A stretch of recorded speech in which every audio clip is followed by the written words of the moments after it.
Sir cinema ಆಯಿತು, cinema ರಂಗದ ಬಗ್ಗೆ ಮಾತಾಡೋದಾದ್ರೆ ಈಗ ಸದ್ಯ ಚರ್ಚೆಯಲ್ಲಿರುವಂಥ ವಿಚಾರ ಅಂದರೆ ಕೇರಳದಲ್ಲಿ ಆಗ್ತಿರುವಂಥ ಒಂದು ಸಮಿತಿ ಅಂದರೆ ಹೆಣ್ಮಕ್ಳ ಮೇಲೆ ಆಗುವಂಥ ಸಿನಿಮಾ ರಂಗದಲ್ಲಿ ಆಗುವಂಥ ಅರೇಂಜ್ಮೆಂಟ್ಗಳಿಗೆ ಬೆಂಬಲವಾಗಿ ನಿಲ್ಲಲಿಕ್ಕೆ ಅಂತ. ಸೊ ಅದೇ ರೀತಿಯಾದಂಥ ಒಂದು ಕಮಿಟಿ ಕರ್ನಾಟಕದಲ್ಲೂ ಆಗಬೇಕು ಅಂತ ಈಗಾಗಲೇ ಸುದೀಪ್ ಅವರು ಹಾಗೆ ರಮ್ಯಾ ಇವರೆಲ್ಲರೂ ಕೂಡ ಸಹಿ ಮಾಡಿರುವಂಥ ಒಂದು ಫೈರ್ ಕಂಪ್ನಿಯನ್ನು ಶುರು ಮಾಡಬೇಕು ಅಂದರೆ ಒಂದು ಕಮಿಟಿ ಇರಬೇಕು ಅಂತ. ನಿಮ್ಮ ಅಭಿಪ್ರಾಯ ಏನು ಸರ್ ಈ ವಿಚಾರವಾಗಿ?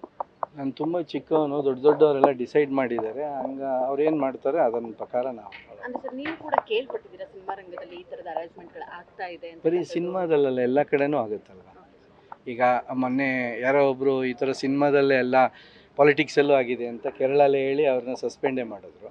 ಸೊ ಈ ಥರದ್ದು ಇವಾಗ ರೆಸ್ಲಿಂಗಲ್ಲಿ ನೋಡಿ, ಆ ರೆಸ್ಲಿಂಗಲ್ಲಿ ಅದನ್ನೇ ಹೇಳ್ತಾರೆ.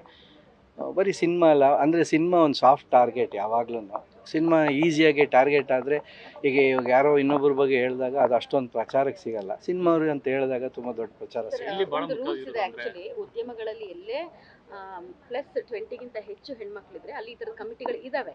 ಸೊ ಆ ನಿಟ್ಟಿನಲ್ಲಿ ಸಿನಿಮಾ ರಂಗದಲ್ಲೂ ಕೂಡ ಕಮಿಟಿ ಬೇಕು ಅಂತಕ್ಕಂಥದ್ದು. ಎಲ್ಲ ಬೇರೆ ಕಡೆನೇ ಇಲ್ಲ ಅರೇಂಜ್ಮೆಂಟ್ ಅಂತ ಹೇಳ್ತಾ ಇಲ್ಲ.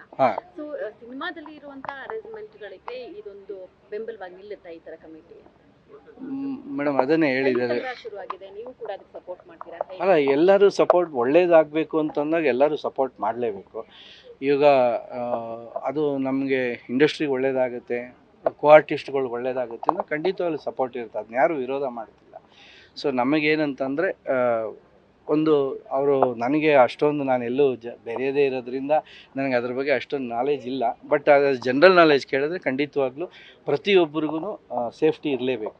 ಇವತ್ತು ಈಗ ನಾನು ಮೊನ್ನೆ ನನ್ನ ಮಗಳು ಮೆಡಿಸನ್ ಮಾಡ್ತಾ ಇದ್ದಾಳೆ, ಅವಳು ನನಗೆ ಹೇಳಿದ್ಲು, ಅಪ್ಪ ನೀನು ಇನ್ಸ್ಟಾಗ್ರಾಮಲ್ಲಿ ಹಾಕು, ಡಾಕ್ಟರ್ಸಿಗೆ ತೊಂದರೆ ಆಗ್ತಾಯಿದೆ. ನಾನು ಅಂದೆ ನನ್ನ ವಾಯ್ಸ್ನ ಯಾರಮ್ಮ ಕೇಳ್ತಾರೆ, ಇಡೀ ಇಂಡಿಯಾನೇ ಹತ್ಕೊಂಡು ಬೇಯ್ಬೇಕಾದ್ರೆ ನಾನೊಬ್ಬ ಹೇಳಿದ್ರೆ ಏನೋ ಪ್ರಚಾರಕ್ಕೋ ಪಬ್ಲಿಸಿಟಿಗೋ ಅನ್ಕೋತಾರೆ, ಅದು ದೇವ್ರಿಗೆ ಬಿಟ್ಬಿಡೋಣ ಬಿಡಮ್ಮ ಅಂದೆ. ಸೊ ನಮ್ಮ ನೇಚರ್ ಆ ಥರ.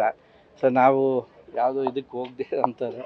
ಬಟ್ ನಾನು really welcome from wholeheartedly ಆ ಥರದ ಕಮಿಟಿ ಎಲ್ಲ ಆಗಲಿ, ಎಲ್ಲರಿಗೂ ಒಳ್ಳೇದಾಗಬೇಕು ಅನ್ನೋದು ಅಷ್ಟೇ. Thank you. ನ್ಯೂಸ್ ಫಸ್ಟ್ ನಿರ್ಭೀತಿಯಿಂದ ನಿಮ್ಮ ಪರವಾಗಿ.